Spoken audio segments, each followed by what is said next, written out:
I've been all over this world, and I've lived in a few countries, and people all over the world are the same. They want an easy life, they want to get on with everybody, and they just don't want no bullshit, they just want to get on. And the only thing that changes that is laws, and Roman laws. That's the only thing that changes that. Now, so I spoke about a kind of practical nature and a little bit of the spirituality thing. Again, their view of the universe, the act resultare, this is what they're really describing here as quantum physics. They're describing what Max Planck and the quantum physicists discovered later on in history, that there's an underlying fabric of the universe that we don't see, a subatomic world. This is what the guys in the CERN laboratory in Switzerland are looking for, God particles. Not interested in the God particle. We know this is what the Vedas of India tell us, that below reality is a field. Humans can't see it, but it stretches into every fabric of life, and it's heavily connected to human consciousness. It's what makes the universe. It's how we perceive the universe. That the universe is malleable. It's flexible. We're not subject to fate. We have a part in it. And it's funny. It's very similar when you look at the Vedas. In the Vedas, at the Battle of Purvashta, where Krishna, the god, the Prince Arjuna, is about to have a battle, and he's looking at the enemy, and he has a conversation with Krishna in his chariot, and Arjuna says, "What's the purpose of this life? All we're going to do is have wars and fight." And then this conversation, in terms of a Vedic poem, takes place between Krishna and Prince Arjuna. It's one of the greatest pieces of literature. And basically Krishna says to him, this is an illusion. Reality is an illusion. And don't worry about it. You can change reality. You can alter reality. You can affect reality. But the thing is, you must have action. You cannot just sit there and have intention and say, "Oh dear God, make me win the lotto. Please God, make me win the lotto," and then expect it to happen. You can't even buy a lotto ticket and say, "I'm going to get the lotto, I'm going to win." If you want a million kroners, you have to do something to get it. You have to work, energy. You have to make something, create something, write a song, and then the money comes in when they play it on the radio. Right? Do something, create. You have to have action. And action with intention creates the universe. And this is what Krishna told Arjuna, that when you get nothing for nothing, you have to have action. You have to start the process yourself. And this process is called magic. That's what magic is. Magic is taking something, last time I was here I told you about this, magic is taking something, an idea in your mind, and bringing it into reality in the real world. So, if I need a chair, and I have some wood, that's not what magic means, by the way. That's the absolute meaning of the word. And I want a chair, and I have a piece of wood, and then I need a chair, I get my hammer and my nails and the screws, and the saw, and I build a chair.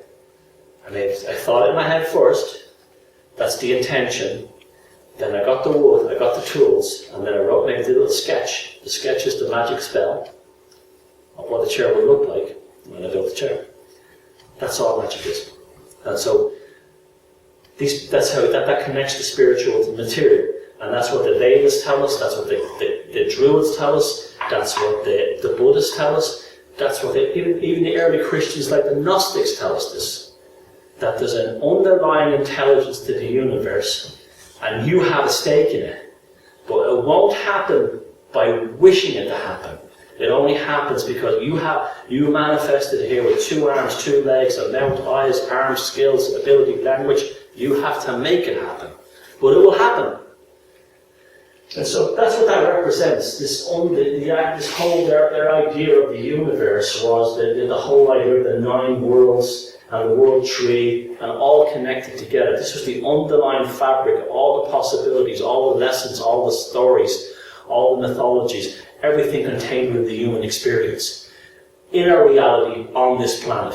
And this is as rich a mythological, I think it's richer than the Vedas of India. This is our European mythology. And so you have, like from the Beatles in the 60s, they went to see the Maharishi and the ashram, and you have all these they started with the rich people going to India to want to get, please go make me spiritual. I will tell you about Krishna, I will tell you about the time he met Arjuna, and your girlfriend is very pretty, will you send her to me, this kind of thing. And all this, I'm not putting them down, but it's like, that's Europeans and Americans went to India for this. Then they went to Tibet. This Dalai Lama guy, he has the answer. He has all the stories for us. He will teach us about, the Dalai Lama kind of annoys me, but he's like, he tells you the obvious, war is wrong. Oh, thank you, you really helped me because I thought war was great, He's the greatest mind that ever lived. And then the next thing after that was the Peru and the ayahuasca and the entheogens. Let's go down to Peru and take ayahuasca, the sacred drink of the Aztecs and the Mayans, and we'll be all spiritual. And we know. And all the time we have this stuff here, but it's taken away from us, Exact same thing. I'm not putting those things down. I just think it's funny that we have to actually go, as funny and sad, that we actually have to think we have to go. Europeans and Americans and Westerners think that spirituality is something you get by getting on a plane and flying across an ocean.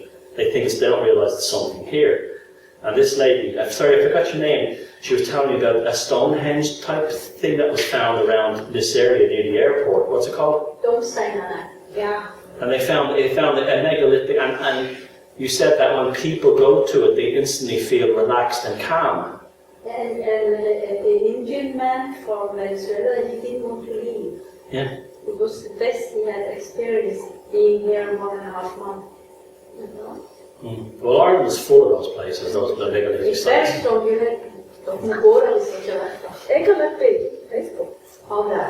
you all have to go there now and get in touch with your roots. Go visit the place. Touch the stones and say, someone just like me, so many thousands of years ago, made this. It's magic. It's magical, I do that. I'm surrounded by incredible monuments. Queen Maeve's tomb on top of the mountain overlooking the ocean. And everybody goes up, and that's, a pagan site. And it's just a pile of rocks on a hill. No one knows why it's special, but people go up there and they feel fantastic after they get back down. There's something about them. They make us remember. That's what they do. They make you. Do you ever smell food or hear something or a piece of music and you're instantly transported back to your childhood? And it's as real. It's so real, that moment. Or someone you were in love with or something years ago, and you hear the song that you used to listen to on the radio. Instantly, you swear, you get these emotional feelings inside you, and they're even more than emotional. That you feel them in your head, you feel them in your skin. Well, that's when we go to these sites. I'm making you the official ambassador, unofficial ambassador for that. Get as many people up there, and you remember who you're supposed to be. You get in touch with what you were. See, when you go to Peru and Tibet and India, you get a taste of it. And you talk to anyone who's done it, they get I deal with the Native American stuff in America. I went to Native American sites. Yeah, it was wonderful. Yeah, I got a sense of what those people felt. But it was still their experience, it wasn't my experience. And it wasn't until I started going around Ireland and Britain and looking at these kinds of things and aerosols that then I was like, oh God, now I'm feeling, this is me, this is where I belong. This is my spiritual path, this is my journey. That's where that came from me. So that you have to visit these places on your own soil first and then go overseas and experience them. So, yeah, they sailed the seas because inside them they had a rich spiritual life. A rich, complex, beautiful, strong, powerful, personal, spiritual life for men and women. Women were held in the same equal regard in these indigenous traditions as men. Christianity did not do that. They made them nuns. That was the best they could get. They couldn't get the big, they had no real power under the Roman system or any of the Abrahamic systems. And in our native traditions, the women and the men were equal. They had equals. Now, these stories are also about what we call analytical psychology today. Analytical psychology tells us about, we have certain attributes of our personality, we have parts of neuroses, we have things in our past that have caused problems, we have pains inside us, unresolved trauma. This tells us all these things, right? But our ancestors knew all these things because they didn't need to pay a shrink or a doctor, 200 euros an hour to tell them they were screwed up, because they could figure that out themselves. And analytical psychology was that they actually scientifically quantified that the human mind did carry all past traumas in it. It did carry unresolved pains, abuses, or things that caused neuroses and insecurities, and by working on these, they could help you get to be a better person and enjoy a better life. It's a good thing, it's nothing wrong with it. But these spiritual traditions have these things hardwired into them. Now, one of the most powerful ideas that analytical psychology came up with was Carl Jung's idea of the shadow, that inside every human being is a dark side. And we've got good sides and we've got dark sides, and inside is the dark side. However, it's not a bad thing necessarily. Sometimes it's a good thing. And you must own that shadow and tame it, rather than let it take control of you. Now you think about that. So the shadow teaches you, you've probably done things in your life that are bad, but you're not a bad person. You just did bad shit, right? You did bad things, right? And that's okay. Your job is to make amends and work that out. So you don't do it to someone else again, so you don't damage yourself again. Work on it. Find out what made you behave like that. And as they say, get your shit together, right? Work on yourself, right? Very important. Well, in the Christian idea, you were either a saint or you were a sinner. Black and white. And you could only be a saint if you followed the rule of the law.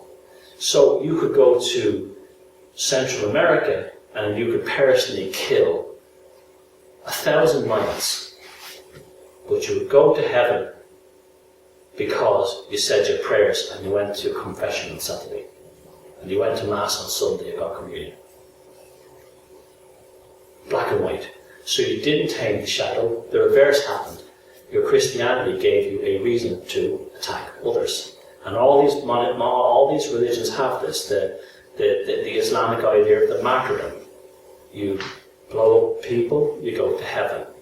All this stuff all exists, and I'm not putting down any religion. Nobody's better than anyone else. My attitude is we're all brothers and sisters. I don't care. Leave me alone. I'm not picking on anyone, I'm just saying that's how it is. You have these ideas, and the Crusaders got martyrdom. That's actually where it started. It really started with Christians, knights in the Middle East, that you would have a special place in heaven if you died fighting for the Pope. But that doesn't teach you about the shadow. It doesn't make you sit down at night and go, okay, I'm going to heaven, but I murdered all those villagers. There's no moral examination. No, I did the right thing because the Pope says I did the right thing. It's no problem. It's cool. He's got his piece of paper. I got my piece of paper. Cool. But that doesn't make you any better of a person. And it doesn't make the world any better of a place. Where if you have these archetypes inside you, such as Loki, who's the sort of the bad boy of the Nordic gods, he's a troublemaker. He causes unbelievable amounts of shit. He makes really bad things happen. However, he gets you out of a bind sometimes. He's like your ego in many ways. All these New Agers say, you have to destroy the ego, remove the ego. That's craziness. You need your ego to survive. That's why you have it. It's not a disease. You need it. And so that's the same idea. You have the shadow. The shadow's in you. The idea is not to destroy the shadow because it could save your ass sometimes. The idea is to tame the shadow so you become a better person, you make a better society. But there might be a time when you need that shadow. For instance, if someone breaks into your house and goes to attack your family, the shadow and the ego is going to make you pick up a weapon to protect them. That's not a bad thing. That's not turn the other cheek of the day. There's nothing bad wrong with that. That's you're doing a moral thing, so you've unleashed a bad guy inside you. But it's not for badness, it's for goodness. That kind of thing. And that's so Loki, the hybrid god giant, was the father of hell, and tamer of Fenrir, the wolf of the Viking apocalypse. I keep going back to the idea of Fenrir, but it's very important. He represents the animal inside us that's not being tamed. And that's, it's all about self-control. You're in charge. God isn't in charge, you're in charge. That gives you a lot of power. You're never going to join a cult and wait for the aliens to save you if you're under this system, because you're saving yourself. By assisting causing problems for the gods, he represents a taming of their type of shadow in the Nordic culture, 2,000 years before Carl Jung. As long as Loki himself is tamed with wisdom and understanding, then by extension, Fenrir remains harnessed. The mythology of Loki was first written as a Norwegian rune poem, very important, the runes. Start learning the runes, I started learning the runes. Get yourself that Roman alphabet, what do they call the letters? The Roman alphabet. And start looking at graphics and symbols. Remember, signs and symbols rule the world, as Confucius says. And you start even changing your consciousness when you start doing things like that. Written as a Norwegian rune poem as a mnemonic device, that means a story repeat, like the Vedas. Because why? The spoken word is more reliable than the written word. Because it's honest, it comes from here. It doesn't come from there. And from at least the 9th century, but it's probably much more old. Now, kids would have heard the story of Loki.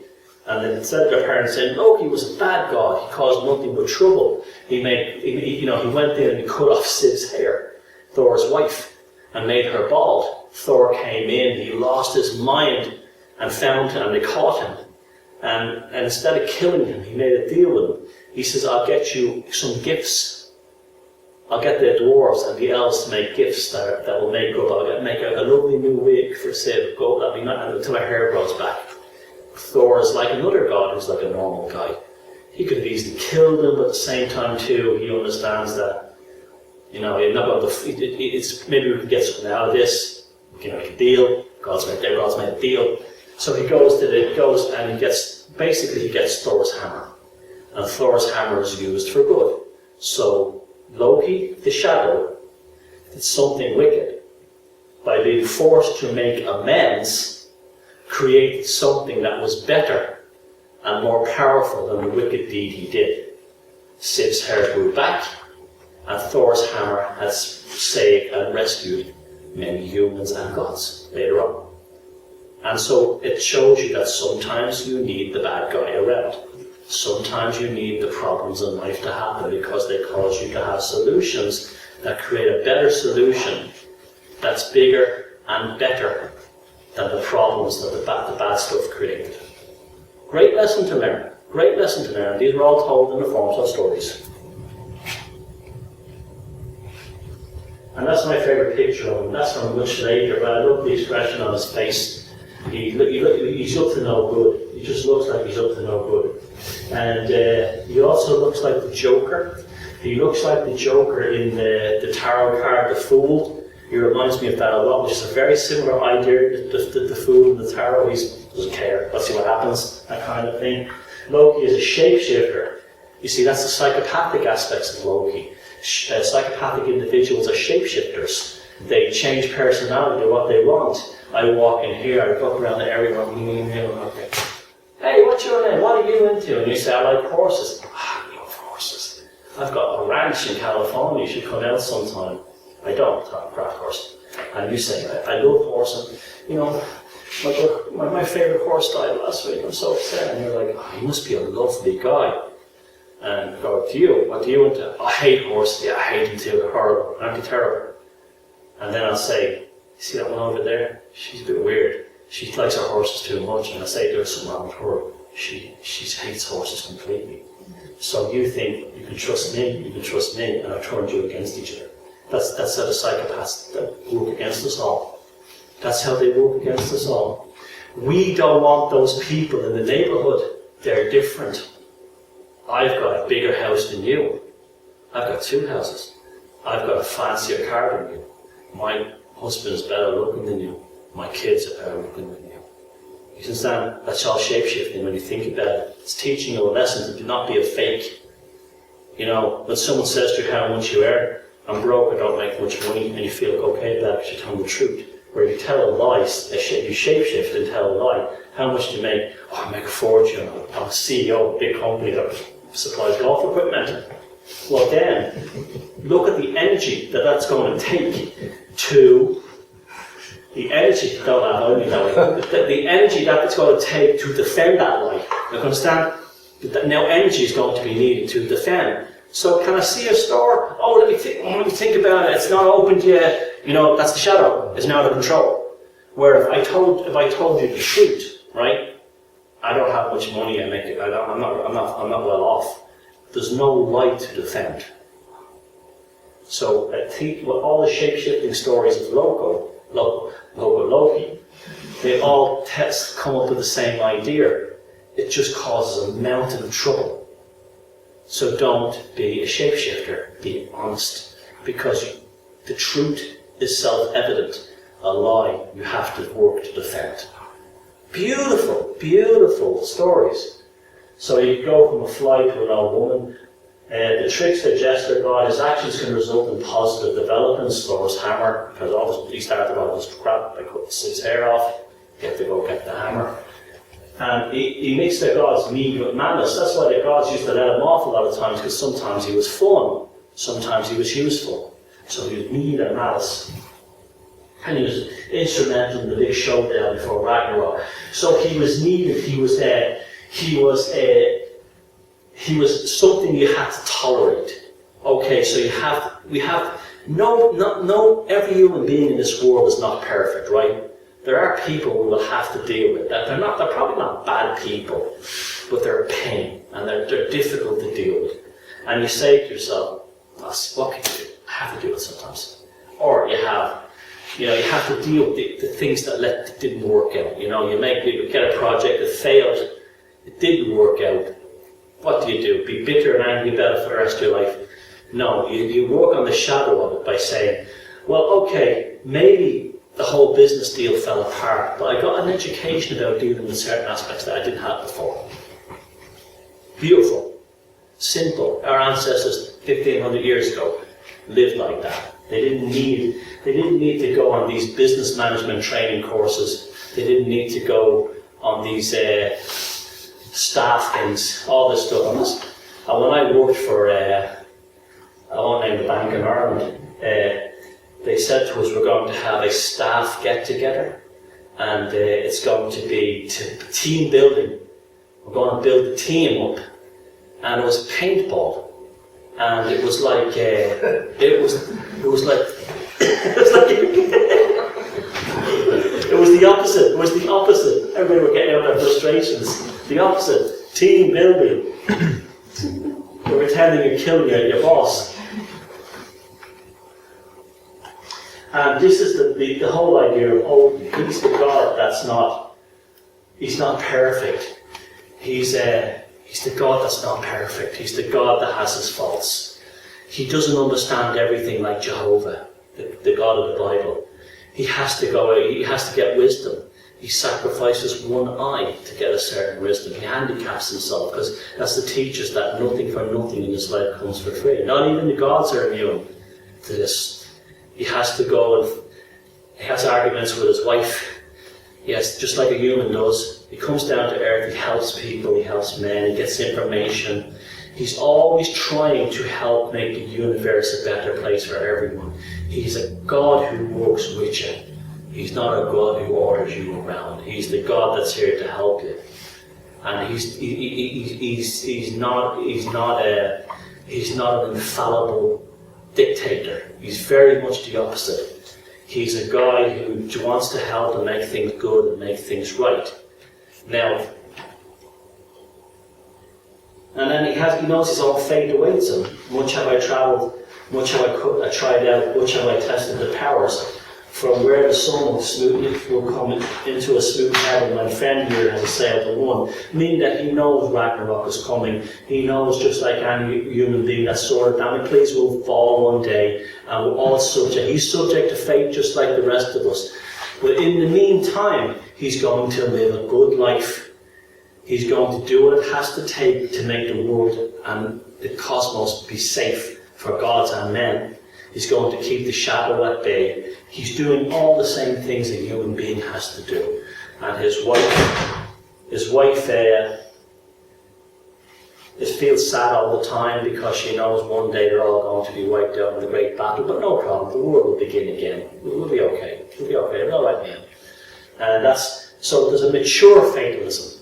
It's not the fate of one day God is going to come down from heaven and punish us. It's like, this is life. You're born, you live, you die. Along the way you'll have happy times, along the way you'll have sad times.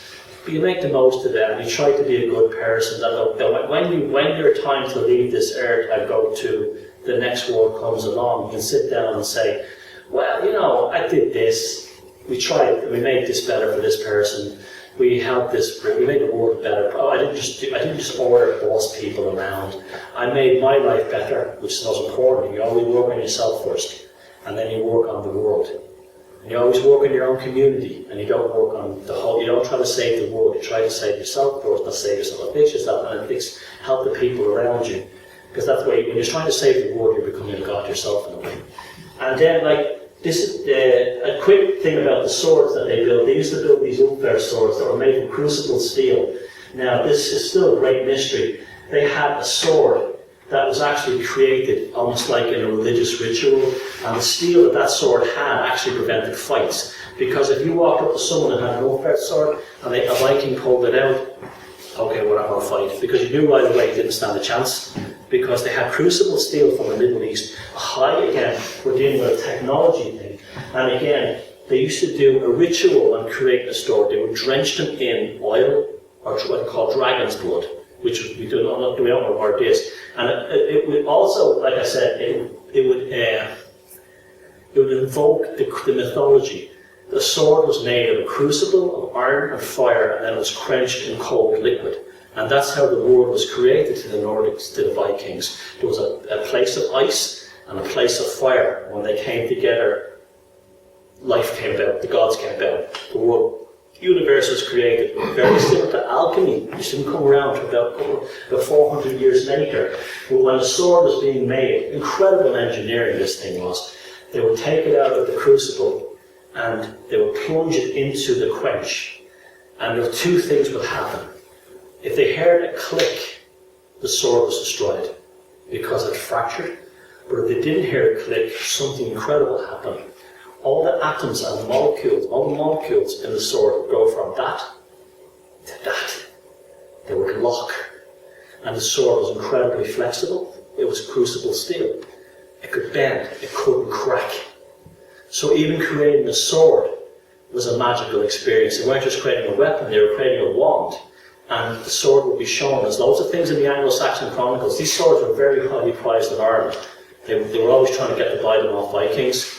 And the idea was that they would avoid a fight. They put a crucifix in they used to do these engraved raised letters which were, while the sword was hot, to cut out the letters and put a different steel in. Incredible workmanship, countersunk in, and then flatten it down. And they were branded with this either a plus Ulfberg plus T or plus Ulfberg plus. And there was always a thing that the cross meant it was made by Christians. I don't believe that one bit. I think the cross was actually like, this is for killing Christians. This is to warn the Christians. This is what you're up against. We have swords that you wish you had. And it was almost like a defense against Jehovah, a defense against Charlemagne. That is like, no, we have the weapon. We have the magical sword they can't defeat. And so when that crucifix was seen, they would say to them, this sword, it can beat your God. It can beat your law. It can beat your laws. It can cut down your laws. And so they were not just weapons, they were wands, they were talismans, they were magical things. And the Viking longhouse, again, when you look at the construction design, it's an inverted ship. That's what we're looking at, it's a ship. You can even see the oars coming out of this one. And the idea was the ship of the mind, the home was the ship of dreams, and their spiritual life was the same. So inside there was an incredible, it was the womb of magic, of creation. These were such spiritual people. And so when they, in their homes, they were on voyages of the subconscious, on voyages of family creations, on voyages of stories. There was nothing that wasn't magical. There was nothing that wasn't there. And when the way they were designed as well, they were built like a room. In the middle you had the fire. There was the exact same temperature, by the way, as a beehive. And that's why a beehive is sacred, because the beehive is the same temperature as the human body. So there were ideal living conditions. The women and the children and the men slept on benches along the wall, and they actually believed they slept sitting up. They didn't sleep lying down. That's an interesting thing as well. We never think about that. But apparently, it's now been shown that if you sleep sitting up, you're much healthier. You're less likely to have acid reflux. You're less likely to have collapsed lungs. And you're less likely to have lung infections, to breathe easier. And so a new thing has come out now where they're actually finding out where, hey, maybe we're sleeping the wrong way. We're supposed to sleep sitting down in a chair. Well, it looks like because their beds are so small, they probably all slept sitting up, and also on the long shifts they slept sitting up. And it's been shown to actually, now been shown to create much healthier people. And I've been sleeping sitting up more and more now. And so, again, and also you have the animals on one end, that was the sense of healing, and you have the fire in the middle, and then the weaving would go on in the middle. And that would be where all the stories were told and all the legends were passed down in metronomic poetry. Powerful. What an environment for a magical place for a child to grow up in the darkness too. And the long winter nights, you felt warm and safe and secure. And one quick thing about the satyrs, they were the shamanic class of the Vikings. The Vikings had shamans. You don't have to go to Peru anymore to find the shaman. We had them here. Shamans are like a witch doctor, priest kind of thing that go into the other world to solve problems in this one. So if there's problems in the community, they would enter into a shamanic state, not always with drugs like mushrooms, like psilocybin mushrooms. Often drumming will do it, or staying awake a long time will launch them into a magical state, into a shamanic state. Very important. So if people had problems, they would consult the satyrs. The satyrs would go into this magic, would pay them. Now there was two classes. There was a female satyr, and they were the human manifestation of Freya, and there was the males who were the manifestation of Odin. But they get this when you hear this one. They were picked because they were effeminate males. They were gay guys. Gay men had a place of high standing in Nordic society. They were considered magical. They were considered they had magical powers. Because they were effeminate, they had the attributes of God, both male and female. And instead of them being looked down upon as someone to kill or make fun of, they were actually, people thought they had special powers. And the male practitioners were always effeminate males. How's that for a turn for the books? How amazing is that? And the two last illustrations, this is the picture of Odin I hate. I hate this picture. That is not Odin. That is Jehovah. That is a king. That is a god. And this was created by a group called the Thule Society, who were the group who basically invented the Nazis. I wrote all about them in my last book, Walpurgis Night. The Nazis were created by a Masonic secret society in Germany who were trying to capture and steal Nordic archetypes. And they came up with the idea of portraying Odin as a god, as a judge, as a king. That's not Odin. That is Jehovah. That's the guy in heaven who judges you. That's not even two wolves beside it. They look like two Germans, or dachshunds, Germans. And they don't even look like ravens. See, Odin and Moon, they were the two ravens on his shoulders. He used to go to the world of men to get information, but that was so Odin could help men. The Nazis turned it around to say they represented the Gestapo. They were spies. Get information. See, we're talking about everything is information. Everything is information. So that was how they corrupted Odin. That's the worst illustration of Odin. Here's the best one, and that's exactly how he's described. as a little old man walking around with a staff with one eye missing, who keeps an eye on the rest of us, like Gandalf, keeps an eye on the rest of us, and he goes through the world taking care of us. And he'll help us when he needs help. He appears among men. He has a normal relationship with his wife, any man married couple has. And he's a God that's a person. And so in closing, and why this is so important to me, that's where we are now. The world of laws, deeds, titles, mortgages, international finance, leadership, CEOs, presidents, popes, queens, and kings. That's what's caused all our problems. That's a Roman emperor. Rip up the deeds, rip up the titles, and what are you left with? Us.